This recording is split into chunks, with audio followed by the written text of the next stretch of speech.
Ange Postecoglou reveals he was deep in talks with another club before Dermot Desmond's Celtic FC contract clincher. Ange Postecoglou has revealed he could have joined AEK Athens in a sliding doors moment just before Celtic came calling. The Greek-Aussie has been a massive hit in Glasgow's East End, making it a double by adding the Scottish Premiership title to the Premier Sports Cup he won last December.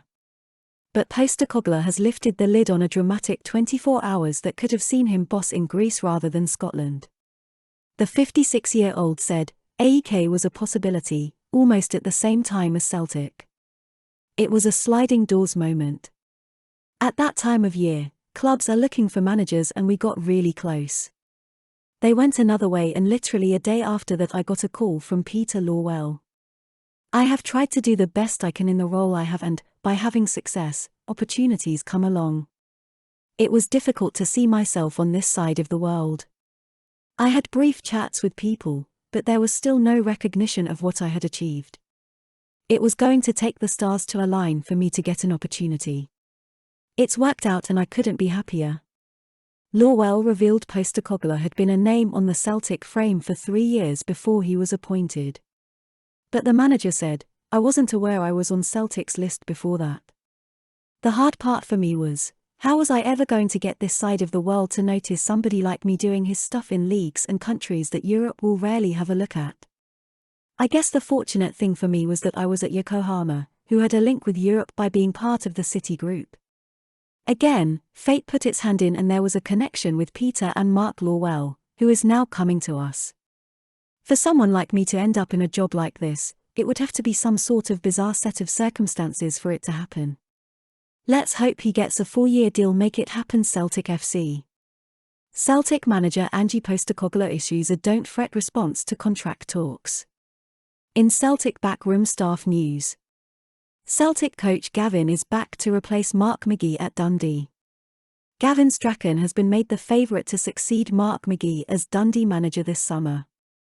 The Dens Park club announced on Saturday that McGee's contract would not be renewed for their return to the Championship. Their relegation to the second tier was confirmed following St Johnstone's win over Aberdeen last week. And Dundee will now look to appoint a manager with the aim of leading the club back to the Premiership at the first attempt. Gordon Strachan will lead that search as the club's new director of football.